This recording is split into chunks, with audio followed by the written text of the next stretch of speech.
আসসালামু আলাইকুম বন্ধুরা, কেমন আছেন সবাই? আশা করি সবাই ভালো আছেন, সুস্থ আছেন। আলহামদুলিল্লাহ আমরাও খুব ভালো আছি, সুস্থ আছি। সোনালী রান্নাঘর অ্যান্ড ব্লগ চ্যানেলে আপনাদের প্রত্যেককে স্বাগত জানাই। আজকে আমি প্রত্যেক দিনের মতো আজকে নতুন একটা রেসিপি নিয়ে চলে এসেছি। এই রেসিপিটা ছোট থেকে বড় সবাই পছন্দ করবে, কারণ এটা হচ্ছে মাছের ডিমের বড়ার রেসিপি। তাও আবার যে কোনো মাছ নয়, মাগুর মাছের ডিমের বড়া। দেখতেই পাচ্ছেন দেখে কতটা লোভনীয় লাগছে, একদম সুন্দর একটা কালারফুল রেসিপি। আর এই রেসিপিটা তৈরি করতে কি কি ব্যবহার করেছি আজকে সেটাই আপনাদের সঙ্গে শেয়ার করব। তো বন্ধুরা, যারা প্রথম থেকে ভিডিওটা দেখছো কিন্তু একটা লাইক করতে ভুলে যাচ্ছ, তারা অবশ্যই একটা লাইক করে দিও। আর কমেন্টে জানিও আমার কোন রেসিপিটা সব থেকে ভালো লাগে তোমাদের। আর তোমরা কি রেসিপি আমাকে দেখতে চাও আমার কাছ থেকে, সেটাও কিন্তু কমেন্টে জানাতে ভুলবে না।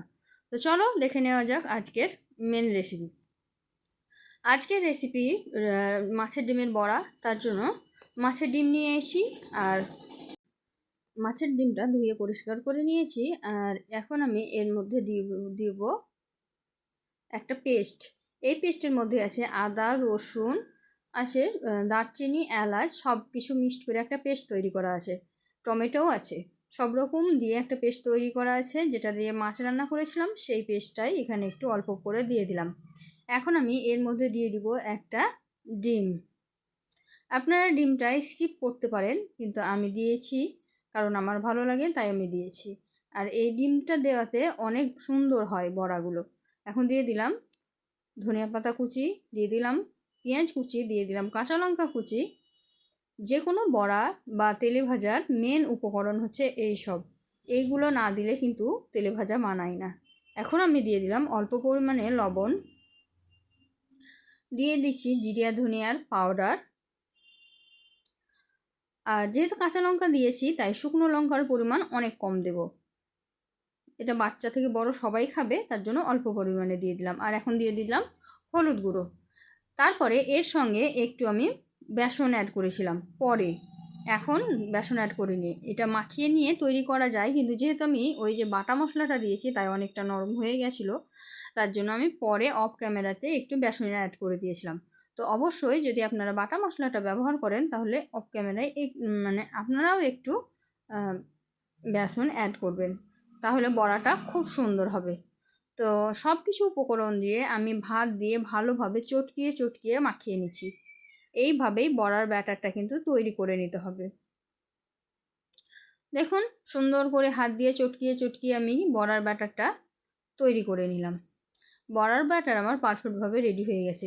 কিছুটা আমি এমনি সিম্পলে ভেজেছিলাম, আর কিছুটা আমি বেসন মিক্সড করে তারপরে ভেজেছিলাম, কারণ এই বড়াটা খেতে তো দুর্দান্ত লাগছিল কিন্তু একটু পাতলা হচ্ছিল, তার জন্য আমি পরে আবার একটু বেসন অ্যাড করেছি। এইদিকে দেখুন, এখানে আমি মাছ ভাজা করেছি, মাছের তেলটা থেকে গেছে অনেকটা, তো তার জন্য আমি এই তেলেই কিন্তু বড়াগুলো ভাজবো। তো এই যে দেখতে পাচ্ছেন একটা চামচ নিয়েছি, এই চামচে করে দেবো, তাহলে প্রত্যেকটা বড়ার সাইজ একই হবে আর হাতে তেলের ছিটাও লাগবে না। তাই এইভাবে চামচে করে বড়ার ব্যাটারটা দিয়ে দেবো। এই তো একে একে আমি সবগুলো বড়ার ব্যাটার দিয়ে দিচ্ছি।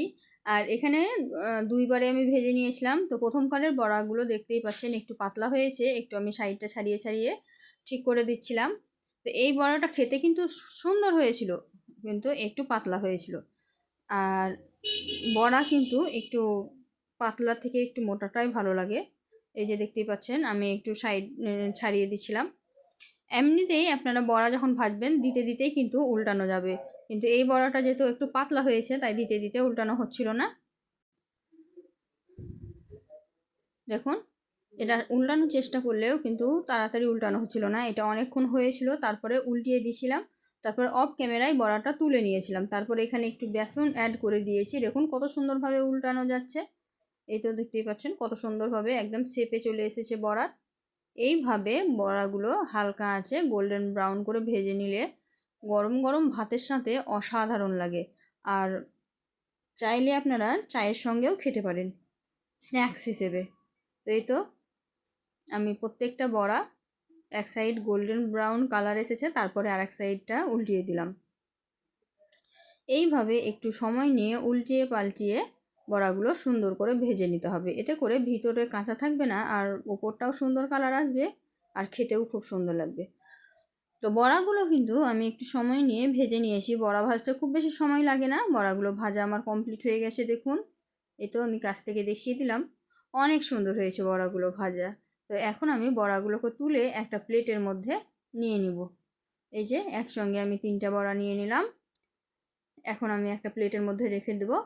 আর প্লেটের মধ্যে কিন্তু আগে থেকেই যে আগে ভেজেছি ওই বড়াগুলো রাখা আছে, ওই যে দেখতে পাচ্ছেন এই বড়াগুলো রাখা আছে। এখন এই বড়াগুলো রেখে দিলাম।